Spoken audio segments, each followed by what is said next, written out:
अस्सलाम वालेकुम, मैं हूं नजफ अली राजपूत और आप देख रहे हैं यूट्यूब चैनल। आज हम बात करेंगे ई चलान के हवाले से कि अगर गलती से आपके घर के ऊपर, आपके नाम के ऊपर ई चलान आ जाता है और आपको इस बात का इल्म होता है कि आपने किसी भी जगह के ऊपर कोई ऐसी गलती नहीं की जिसकी वजह से आपका ई चलान हो जाए, तो इसको आपने कैंसिल कैसे करवाना होता है, इसको आपने माफ़ कैसे करवाना होता है। आज की इस वीडियो के अंदर हम ये बात करेंगे। वीडियो को आपने मुकम्मल देखना है और अगर आप हमारे चैनल के ऊपर न्यू हैं तो चैनल को ज़रूर सब्सक्राइब कर लें ताकि इसी तरह की मज़ीद अपडेट्स आपको मिलती रहें। तो बात कर लेते हैं कि अगर गलती से आपका ई चलान आपके घर के ऊपर आ जाता है तो आपने इसको माफ़ कैसे करवाना होता है। अब गलती ये होती है कि किसी और का ई चलान, किसी और की गाड़ी या बाइक का ई चलान आपके नाम के ऊपर गलती से आ जाता है, या अगर आप किसी इशारे के ऊपर मौजूद हैं, कोई पीछे से कोई एम्बुलेंस या पुलिस की गाड़ी वगैरह आ जाती है, आप उसको रास्ता देते हुए किसी गलत लाइन के अंदर चले जाते हैं, गलत जगह के ऊपर चले जाते हैं, तो इस वजह से भी आपका चलान हो जाता है। तो आज मैं आपको बताने वाला हूं कि इसको आप माफ़ करवा सकते हैं, इसको आप कैंसिल करवा सकते हैं। तो चलते हैं, गूगल के ऊपर एक वेबसाइट है जहां से आप ई चलान को माफ़ करवा सकते हैं। बहुत ही आसान तरीका है।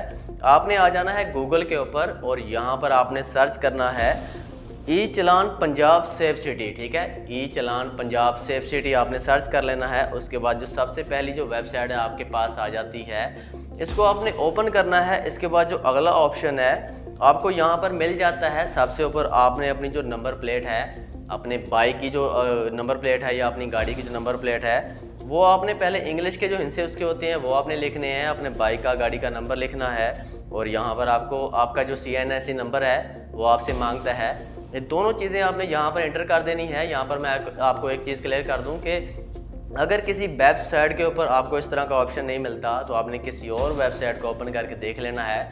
अव्वल तो पहली वाली जो वेबसाइट है इसके ऊपर आपको ऑप्शन मिल जाते हैं। इसके बाद यहाँ पर आपको सबसे नीचे रिवॉर्ड का ऑप्शन मिलता है, I am not a reward. ठीक है, इसके ऊपर आपने क्लिक कर देना है। उसके बाद सर्च कर देना है। सर्च करते हैं, यहाँ पर थोड़ा सा नेट स्लो है वरना मैं आपको स्क्रीन के ऊपर भी दिखा देता, लेकिन समझाने की कोशिश कर रहा हूँ, इंशाल्लाह समझ आ जाएगी। इसको आपने सर्च करना है तो उसके बाद आपको एक रिव्यू का ऑप्शन मिलता है। ठीक है, उसके ऊपर आप क्लिक करेंगे तो आपका जो चलान होगा वो आपके सामने आ जाएगा और वहाँ पर आपने एक ऑप्शन देख लेना है जहाँ पर आपने रिक्वेस्ट करनी है कि आपका जो चलान आया है या ये किसी और का आ गया है या किसी गलती की वजह से आपको ये रिसीव हो गया है, तो वो इसके ऊपर इसको देखेंगे। ठीक है, 24 आवर के अंदर या 48 आवर के अंदर इसको देख के चेक करेंगे। अगर तो किसी गलती की वजह से आपका ई चलान आपके घर के ऊपर आया है तो इसको कैंसिल कर देंगे, इसको माफ़ कर देंगे। अगर तो आपकी कोई गलती नहीं है तो इसको माफ़ कर देंगे, अगर गलती है तो आपको इसको पे करना पड़ेगा। तो ये था आज का टॉपिक। उम्मीद है कि आज की वीडियो आपको पसंद आई होगी, आपको समझ आ गया होगा कि किस तरह से आप अपना ई चलान को माफ़ करवा सकते हैं। तो वीडियो अच्छी लगे तो इसको अपने दोस्तों के साथ ज़रूर शेयर किया करें ताकि उनको भी इस बात का इल्म हो सके। तो मिलते हैं इंशाल्लाह नेक्स्ट वीडियो के अंदर। अपना ख्याल रखिएगा। अल्लाह हाफिज़।